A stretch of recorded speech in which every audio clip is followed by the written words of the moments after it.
Monsieur Letchimy, vous avez un 652.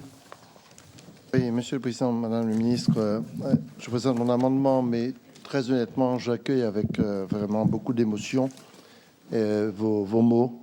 Ce ne sont pas des mots de circonstance, ce ne sont pas des mots non plus de flatterie. Je vous crois très sincère et je considère que là, nous avons vraiment le cadre qui pourrait nous permettre de changer de modèle économique, parce que c'est ce qui est essentiel.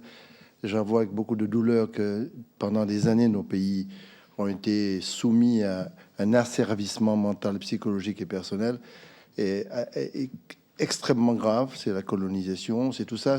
Après cette période-là, on a eu le sentiment de l'accès à l'égalité avec un système économique qui pourrait reconnaître des processus de progrès basés sur l'égalité.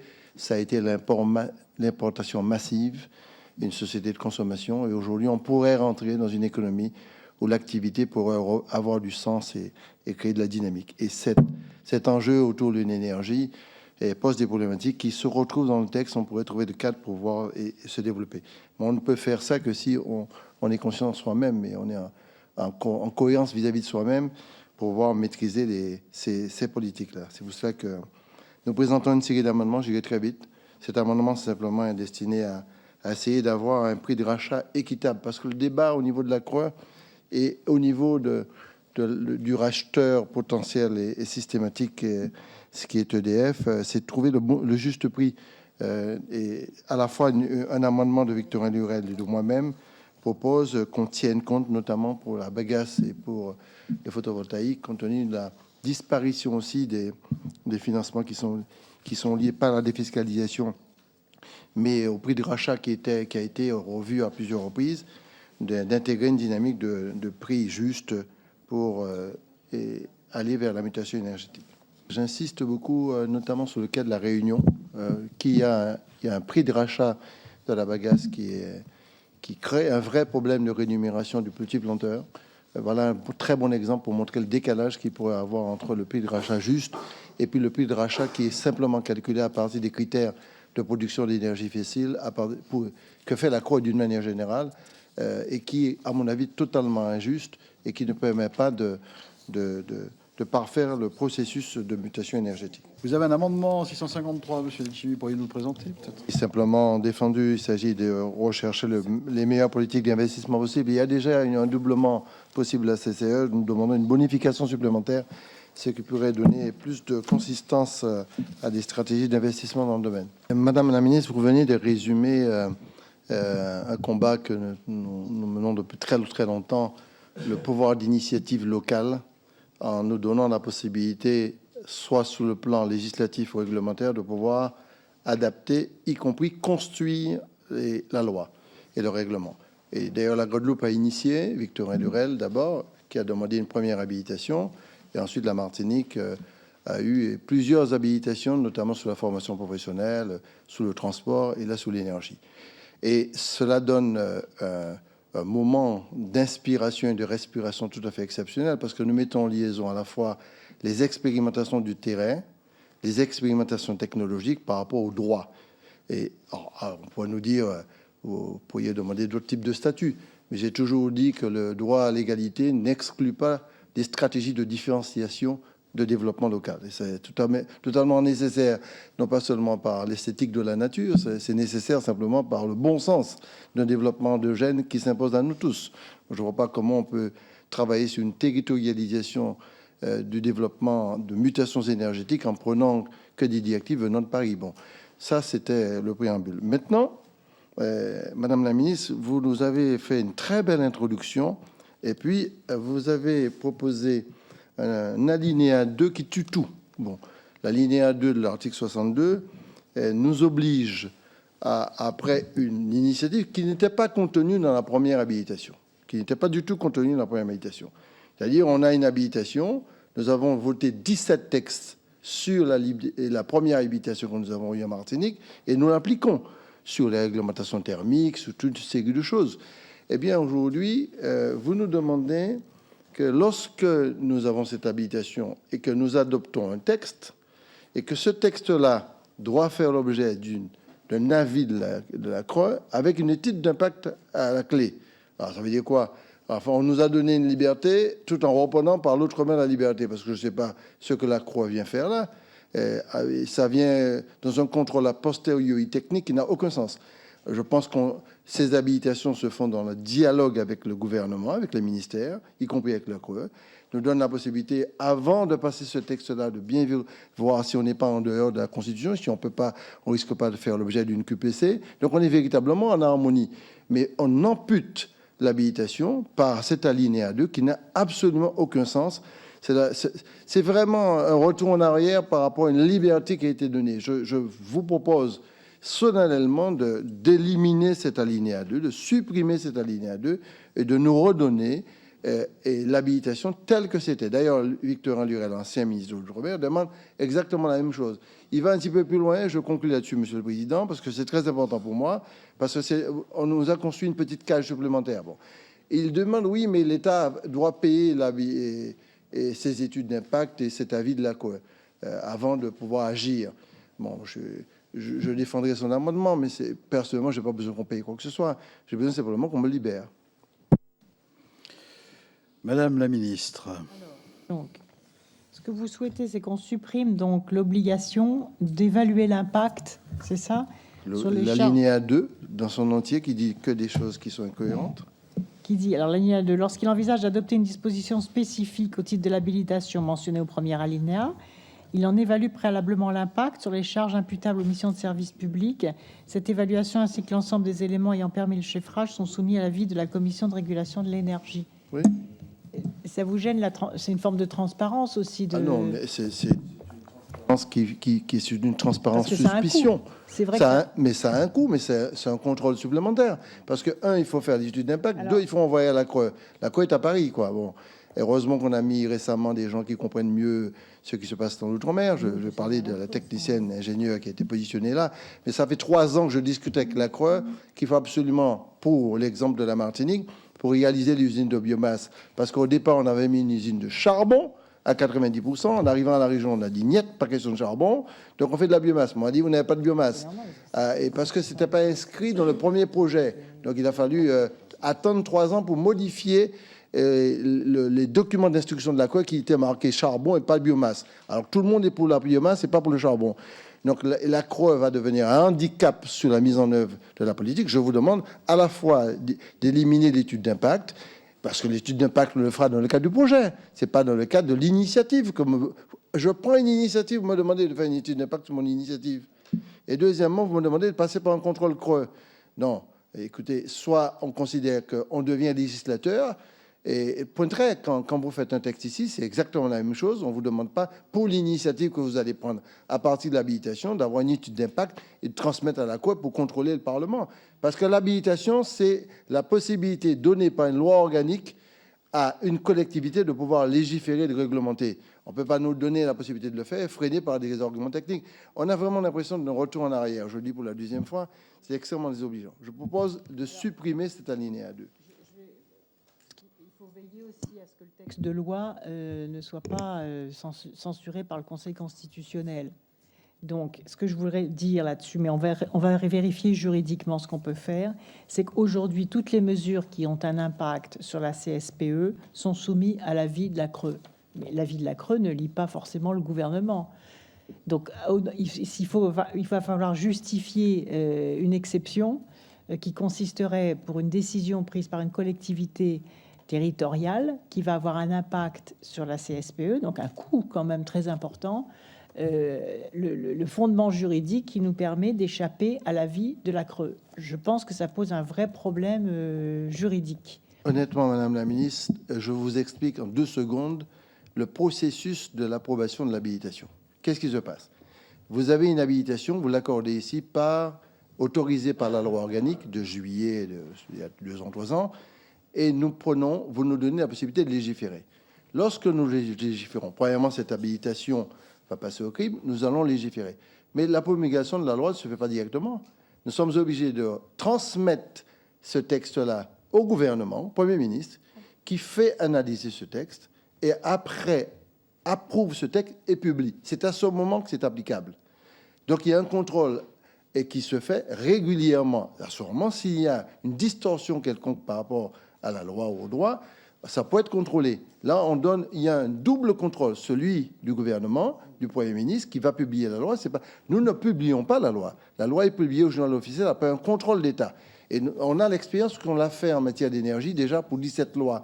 Les 17 lois que nous avons fait il y a 2 ans, qui sont applicables à la Martinique aujourd'hui, n'ont pas fait l'objet de ce type d'études d'impact, de contrôle de la CRE.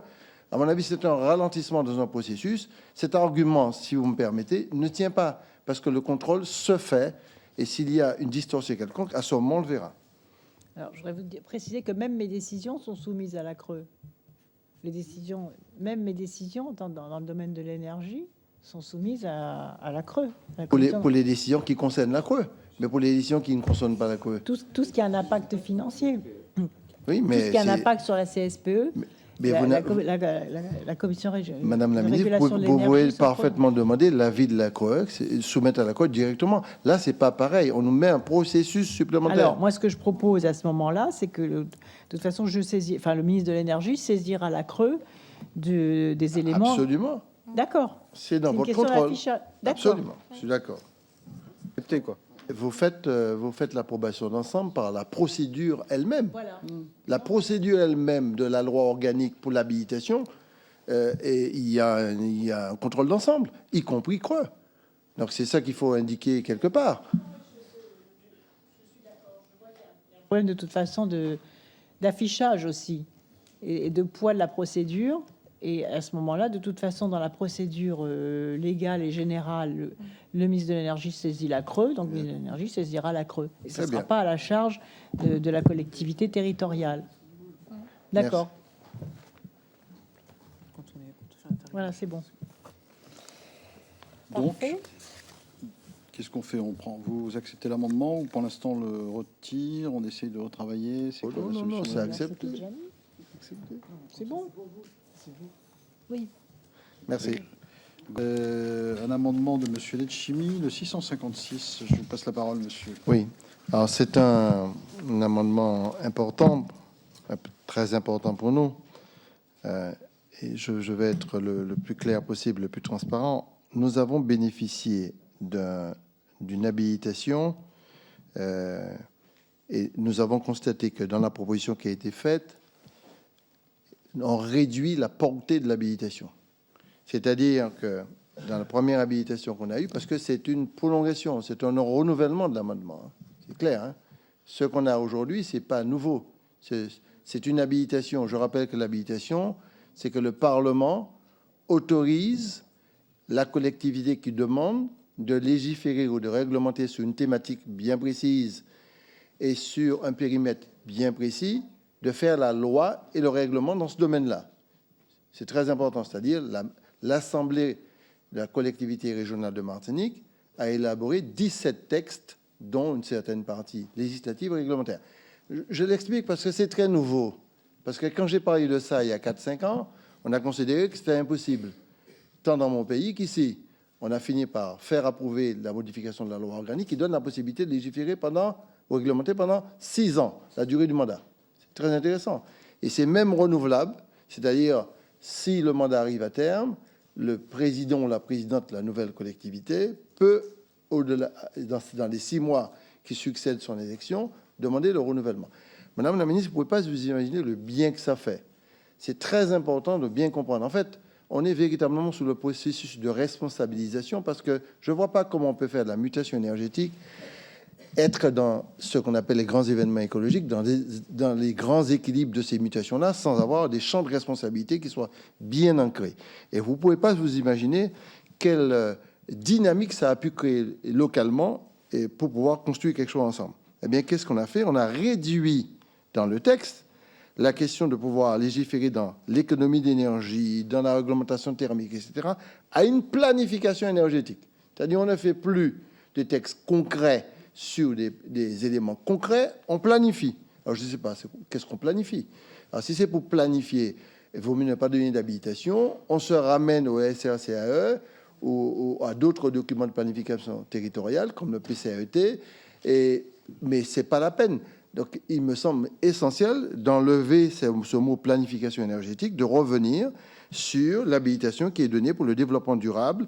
Et à ce moment, j'aurais proposé à ce qu'on ait un regard un petit peu plus large sur la notion de développement durable. Et, Madame la ministre, dans la dernière partie de votre intervention, vous levez un obstacle, puisque tel que nous l'avions défini aussi dans un débat extrêmement intéressant ici, je ne sais pas si Monsieur le Président Brotte se rappelle, Bien, oui. où on a, au titre de l'article 1er du Grenelle 1, et au milieu de l'article 1er, je ne me rappelle pas de l'alinéa, où on a introduit la possibilité pour les pays d'outre-mer, au titre de l'article 73.3, qui donne des pouvoirs d'habilitation, de pouvoir intervenir sur le développement durable.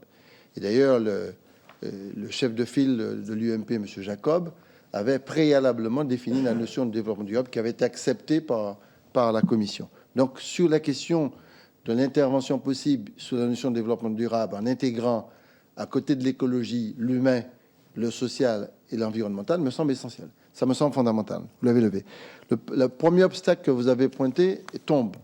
Je ne sais pas qui vous a donné cette information. À mon avis, c'est une erreur. On n'aurait pas demandé on n'aurait pas introduit cette prolongation, je dis bien prolongation, de l'habilitation qu'on avait sans avoir délibéré. Je suis président de la région. Donc, nous avons délibéré. Et la Guadeloupe aussi a délibéré. Il s'agit d'une extension. Pardon ? Il s'agit d'une extension, Oui, mais on a fait... pas d'une prolongation. Oui, bon, comme vous voulez. Extension, délibération, mais il y a une délibération. Qui demande l'extension. Mais bien sûr, qui demande la prolongation. Et par ailleurs, pourquoi que la Martinique? Je parle de la prolongation parce que cette habilitation arrive à terme. Et nous avons demandé sa prolongation. On a bien délibéré pour demander sa prolongation. Il y a une deuxième problématique, c'est vrai, et en toute honnêteté, il y a une demande d'extension. Vous l'avez rétréci. Au départ, on n'avait pas le mot planification. Vous nous demandez de planifier. Et c'est l'observation que vous avez fait à M. Beaupin tout à l'heure, qui a fait des propositions, pas de gosses plans, cher ami Laurent, mais il a fait des propositions de plan sur plan. Donc on dit qu'on ne veut plus faire de plan, on veut passer à l'action. Et vous nous dites faites des plans. Bon, je reviens au plan. Alors je ne comprends plus. On dit à Beaupin de pas faire de plans, on me dit de faire des plans à moi. Moi, je ne veux pas faire des plans, moi. J'ai suffisamment de plans, donc je vais passer à l'action. Donc je ne veux pas le mot planification. La deuxième chose, c'est que nous avons profité. Ah, ça, vous pouvez nous dire non, je comprendrai parfaitement. Hein. Et c'est peut-être là qu'il y a un problème qui est lié au périmètre de l'habilitation. C'est-à-dire de la réglementation thermique, de la réglementation planification sur le foncier, sur le photovoltaïque qu'on ne peut plus faire sur le terrain agricole, etc. Je demande de passer à la notion de développement durable. Donc je demande une extension périmétrale sur l'habilitation qui peut poser problème à la Constitution. Et ça peut faire l'objet d'une QPC. Je comprends bien. Mais je dis clairement, vous avez dit au départ qu'il faut oser. Il faut oser. Allons-y, quoi. On verra ce que dira, et qui encore, je ne sais pas quoi, le Conseil d'État. Mais au moins, le concept de développement durable qui s'isole strictement que dans la production énergétique, et plus particulièrement dans la production d'électricité, ne serait-ce de l'électricité faite sur le durable, c'est-à-dire les énergies alternatives, je comprends bien, mais franchement, donc si vous voulez qu'on ose ensemble sur la notion de développement durable élargir à l'économie, au social, au culturel, vous aurez fait un énorme grand pas. Mais ça, je ne peux pas vous obliger à le faire parce que je ne veux pas vous exposer. Mais au moins, enlevez-moi le mot planification. Et qu'il n'y ait pas de confusion. D'abord, je voudrais qu'on fasse une modification technique parce qu'il y a une petite erreur dans le texte pour vous éviter peut-être que le Conseil constitutionnel vous fasse des observations ou quelqu'un d'autre. C'est la ligne 5. Vous avez fait allusion aux articles LO 7312 et LO 7312.3. Ce sont des articles qui sont pour la nouvelle collectivité, pas celle qui existe. Donc, il faudrait modifier ça dans le texte, puisque la nouvelle collectivité n'existe pas encore. Je vous rappelle que votre proposition de texte, dans le cadre, c'est l'extension qui est donnée jusqu'à la fin du mandat, c'est-à-dire jusqu'en décembre 2015, vous donnez la possibilité de poursuivre les actions en matière d'habilitation énergétique. C'est bien ça, hein? C'est bien ça. D'accord. Donc, vous donnez la possibilité de poursuivre en modifiant vous-même par le bas. Puisque vous parlez de planification, on ne peut intervenir que sur des textes de planification et pas des textes concrets sur ne serait-ce que la réglementation thermique. Vous imaginez la portée. Ce qu'on avait en plus, il y a quelque temps, vous l'avez mis en moins. Donc, Madame la rapporteure, ce n'est pas de l'extension, c'est la réduction. Moi, je conteste la réduction. Vous avez réduit le périmètre, alors que l'article 73.3, si l'article 73.3 donne des précisions sur le nombre d'années, grâce à la loi organique qui a été votée, ça ne parle pas du périmètre tel que vous l'indiquez. C'est-à-dire que vous avez vous-même décidé de vous auto-censurer sur quelque chose qui existait déjà. Là où je suis d'accord avec vous, Madame la ministre et Madame la rapporteure, c'est lorsque nous demandons, y compris les aspects liés au développement économique et au progrès social. C'est seulement là qu'il y a un problème d'extension et qu'il y a un problème. Mais vous écoutez, j'ai écouté avec attention Madame la ministre, elle va même plus loin que moi. Donc nous sommes d'accord sur le fait que le développement durable ne concerne pas que l'énergie, que l'environnement, que l'écologie. Mais Est-ce qu'il y a le mot développement durable dans une délibération? C'est tout? oui, nous sommes d'accord là. Nous avons délibéré pour demander l'extension. La prorogation. Mais la prorogation, pas avec planification. Pourquoi vous l'avez ramené à planification? Donc, à la limite, si vous ne voulez pas la notion de développement durable, on peut l'enlever. Si, pardon? Si vous ne souhaitez pas, et je comprends bien que ça peut poser un problème de constitutionnalité. Ça peut. Mais si, moi, je ne suis pas inquiet. Mais si vous considérez que sur la notion de développement durable, nous sommes d'accord, on ne va pas jusque-là, vous restez simplement à une réglementation sur la politique énergétique, je peux comprendre ça. Mais vous ne pouvez pas réduire ce qui existait déjà en habilitation. C'est-à-dire on avait la possibilité de réglementer techniquement. Vous nous demandez de n'intervenir que sur la partie planification. Bon, je vous propose, Madame la ministre, de retirer mon amendement et qu'on puisse se voir avec les équipes pour bien vérifier que vous avez bien une délibération. Parce que ça paraît tellement gros que vous avez mis un doute dans ma tête. Mais je suis sûr d'avoir délibéré. Et avant la séance, on pourra échanger avec vos techniciens pour voir comment cadrer la meilleure rédaction possible pour au moins avoir l'extension.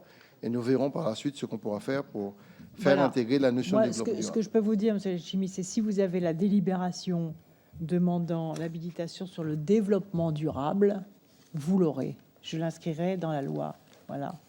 Malgré les réticences, effectivement, de certains services juridiques des Outre-mer, parce que je ne veux pas non plus être l'otage de tiraillements entre les différents territoires. Je souhaite que les territoires qui veulent aller de l'avant puissent aller de l'avant. Et donc, si cette condition juridique est remplie, d'ici la séance, la séance publique qui va durer de toute façon plusieurs jours. Ah ça oui, je vous rassure. Donc, l'article vient en fin de discussion. Donc, vous avez tout le temps de prendre la délibération. Et à ce moment-là, on sera cadré sur le plan juridique. Et à ce moment-là, je soutiendrai cet amendement. Est-ce que ça vous convient? Oui, je retire l'amendement et on fait un point comme ça. On Merci, verra. Voilà. Monsieur Letchimy. Merci. Il est retiré. Article additionnel, Madame la Ministre. Le 1865, il n'est pas défendu. Le 662, qui est défendu par Monsieur Letchimy. Oui, c'est défendu. Ça concerne l'économie circulaire. Je pense qu'il faut développer localement une vraie stratégie. Madame la Ministre. Cet amendement vise à demander que les conseils régionaux puissent faire un plan régional d'économie circulaire et des expérimentations en termes de collecte, de traitement des déchets. C'est vrai, compte tenu du caractère vraiment spécifique et que j'ai pu constater par moi-même, des difficultés d'ailleurs sur lesquelles vous acceptez de remplir une mission pointue sur ce sujet-là, bien évidemment, l'avis sera favorable. Le 663, Monsieur Letchimy. Non, c'est... Après avoir entendu Madame la Ministre concernant les VHU, je ne sais pas si cet amendement tient toujours, il me semble que oui. On a eu ce débat, hein, donc On a eu le débat, mais je ne sais pas si on a approuvé tel quel ou si... je pense qu'il est satisfait par ce qui a été voté précédemment. Mais... Il est Madame la satisfait. Ministre. Je ne vois pas qu'il y ait l'amende dans le texte qu'on a voté. Que Possible. vous avez C'est voté. possible qu'il y ait pas La d'amende. possibilité de retirer dans les... Il y a la possibilité d'intervenir sur le les domaine propriétés privé. privées. Oui. Il n'y a pas de possibilité de prévoir l'amende. Pour la réglementation. Si c'est pas, moi je maintiens mon amendement. Oui, Si... pour maintenir l'amendement, D'accord. oui. C'est un problème crucial, ça. Maintenant, Oui. il faut passer à l'action, parce que si on a encore timoré sur ces sujets-là, on réglera jamais le problème. Déjà, il faudra du courage au maire pour mettre l'amende. Donc, donnons-leur au moins cette possibilité. Il faudra regarder si juridiquement on peut le rédiger, mais il faut avancer, vraiment. Ça va, ça fait 15 ans que ça dure, faut... Le 659, Chimi. Défendu aussi, mais vraiment en insistant un petit peu sur les Mayotte. C'est un enjeu important. Ce qu'on demande, c'est que le gouvernement fournisse une étude tarifaire, mais voilà. Le 660. Ah oui, ça c'est une question essentielle. Bon, c'est un débat. C'est pas seulement un débat CSPE. Est-ce que je souhaiterais vraiment que le collègue Laurent puisse ouvrir un petit peu sa proposition sur la CSPE que tu as indiqué tout à l'heure. Ça me semble utile d'avoir cette réflexion globale.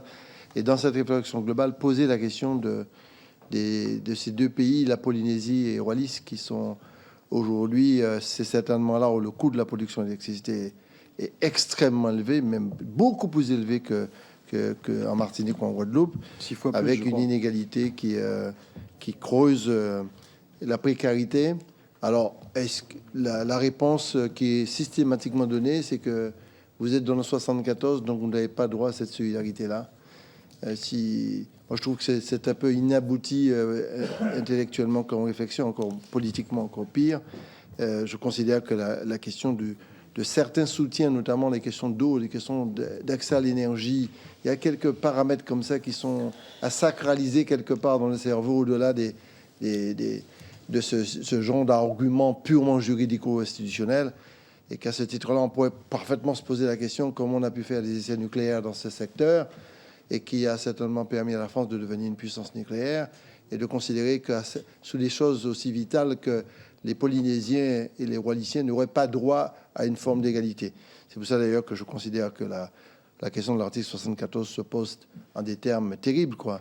Donc en plus, ces pays-là apportent une contribution en matière de présence maritime au monde de la France tout à fait exceptionnelle, extraordinaire. Donc personnellement, j'aurais fondamentalement plaidé pour que on puisse étudier la possibilité de permettre à ces familles de pouvoir, pour des questions essentielles comme l'eau et l'électricité, d'avoir toute la solidarité nationale et d'avoir accès à la CSPE. Monsieur Le Chimi. Premier pas a été franchi. Vous êtes déjà sur le principe de l'acceptation de l'amendement. C'est déjà quelque chose qui est de très important. Mais je conçois d'ailleurs, ils ont réalisé eux-mêmes, compte tenu de leurs compétences, des études très pointues sur la production d'électricité, notamment sur le caractère très éclaté du pays et des territoires. Ça, c'est fait. Et donc, ils ont de quoi alimenter une étude d'État. Et donc, ils n'ont peut-être pas besoin fondamentalement de réflexion là-dessus. Si on peut les accompagner, tant mieux. Mais c'est une manière de conjuguer à la fois le volet tarifaire et le volet production. Si on peut rajouter le volet et production à côté du volet tarifaire, ça me semble essentiel. Mais il faut maintenir le volet tarifaire. Je voudrais quand même dire que il faut qu'on soit prudent, parce que je ne vais pas lancer ici le débat très politique du 73, du 74, mais et je demande pardon à Brigitte Girardin de prendre cet exemple-là et aux collègues de Saint-Pierre-et-Miquelon. Mais Saint-Pierre-et-Miquelon, aujourd'hui, dans le 74, bénéficie de la CSPE. Attention, hein, bénéficie de la CSPE. Donc, on me dit, la réponse est la suivante. Mais comme Saint-Pierre-et-Miquelon était dans le 73, au moment où on a décrété la CSPE, on n'a pas enlevé. Bon, moi je propose, il ne faut surtout pas enlever pour la Saint-Pierre-et-Miquelon cet acte de solidarité nationale. Donc il faut garder. À la limite, si on va jusqu'au bout du raisonnement, on pourrait dire vous êtes passé de 74, vous n'y avez plus droit. Donc on ne fait pas ça. Et par contre, la différenciation par le choix institutionnel que je comprends, qui est traduit par nous n'avons pas de compétences énergétiques, fait que sur une question aussi fondamentale que la question de l'accès à l'énergie et à l'eau, je ne peux pas comprendre que la République considère qu'elle n'a pas ce devoir de solidarité vis-à-vis de personnes extrêmement éloignées et qui payent l'accès à l'énergie très très cher dans des contextes extrêmement compliqués et difficiles. Mais je me plierai à votre proposition intelligente d'associer la question de la production. Oui, il faut peut-être réécrire la demande de rapport oui, avec un périmètre à la fois plus large et un peu moins précis dans le libellé, puisqu'il y a un volet technique, un volet juridique, un volet politique. un volet tarifaire. Donc il y a tout ça, et autant que le rapport puisse embrasser tout ça sans trop de difficultés. Parce que si on commence à avoir les réponses dans la demande de rapport, c'est pas la peine de faire le rapport après. Vous Très le bien. retirez, monsieur? Je le retire Voilà. Et pour vous un travail d'accord. commun jusqu'au Très bien. débat. Je mets maintenant au vote l'ensemble du projet de loi sur la transition énergétique et la croissance verte, porté par Madame la Ministre, que je remercie d'avoir été à nos côtés jusqu'au bout des débats. Elle n'y était pas obligée. Et je la remercie. Je remercie aussi l'ensemble des rapporteurs. Mais avant de remercier chaleureusement tout le monde, je mets aux voix le projet de loi. Quels sont ceux qui sont en faveur? Ceux qui s'abstiennent? Ceux qui sont contre? Le projet de loi est donc adopté en commission. La séance est levée. Merci beaucoup à tous.